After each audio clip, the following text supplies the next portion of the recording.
Hey guys, it's Maticus, back again on the floral print comforter in my parents' guest room for my review of my third lightsaber from Ultrasabers, the Prophecy version 3. There she is in all her glory. And there are some concerns I had with this hilt. But that being said, I just wanted to say that it is still a great choice. I still love it as I do all of my lightsabers. Um, and my concerns were, well, one of the first things I noticed was with the two holes here. In most of the pictures I saw, um, both of them, were lit up when the saber was turned on. But then when my saber arrived in the mail, of course, only the top one lights up, as you can see there.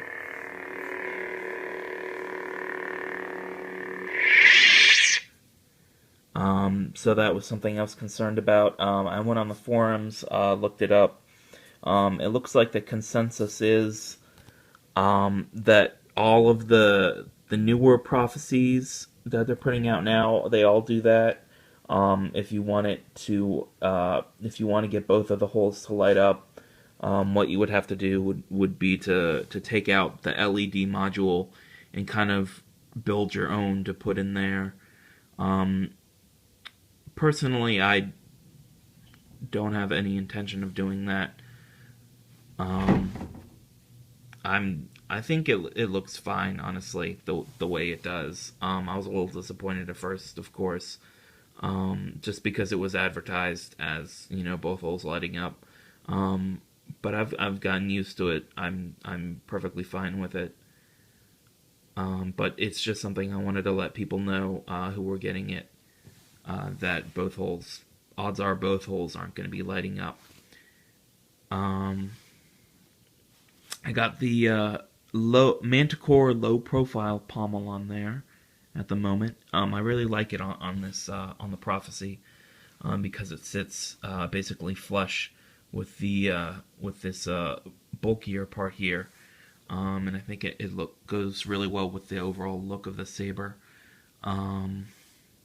I got the Buck Puck battery setup, obviously, as I do on all of my sabers. What else? The handling for the Prophecy is, out of the three that I own, the Overlord, the Aeon, and the Prophecy is the lowest. Now, I say that, but just because it's the lowest doesn't mean that it's not good. I think the Overlord and the Aeon are just sort of the two that are the most comfortable lightsabers, out of their whatever, well, certainly what I've experienced of their category, of their of their catalog at Ultrasabers that I've experienced so far. Um, so saying that it's the worst that I've experienced doesn't really say much. Um, but still, it's much more, I think, of biased towards one hand use. Um, it's a lot shorter than what I'm accustomed to. Um, so I think that makes it much more one based towards one hand use. That being said, of course, it will still work two handed.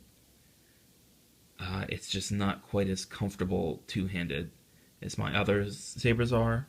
And also, I think what has to do with it is sort of the angular nature, of the cuts here. It's just, straight cut and straight cut. Where most of my others, with the Overlord, it's just, smooth, straight down the whole blade. The only cuts are the grip that's cut into the blade. And with the with the Aeon, it's all very smooth, very rounded, which I think makes it a little bit more comfortable. But it does give the Prophecy a very nice technical look. I think that's what I like a lot about it. Is it looks much more like an instrument, you know, like a scientific instrument.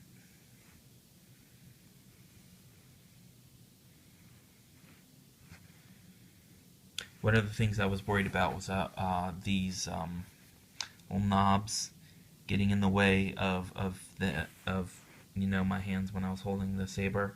That's definitely not the case. You know, most of the time I'll be holding it like right there, and they, you know, they come pretty close, but I've never had a problem with them.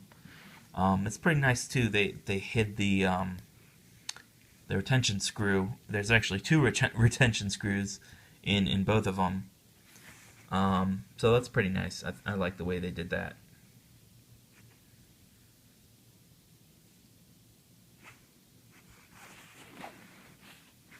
Let me turn it back on here. Now for the blade, but all of my other sabers have a Ultra Edge heavy grade blade. With this one, I went with just regular heavy grade, and the reasoning is the color.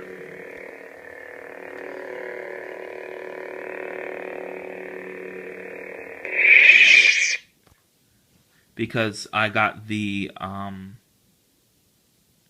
Arctic Blue color, Arctic Blue, and the only flash color available for that is silver.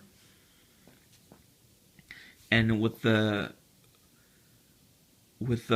heavy grade, Ultra Edge heavy grade, I got the feeling like when you did the flash, you couldn't see the silver very well. You know, there wasn't enough of a difference between Arctic Blue and silver, and you couldn't really tell that much was going on. So I threw on this this heavy grade, regular heavy grade blade I had sitting around, and I think that makes it show up a lot better.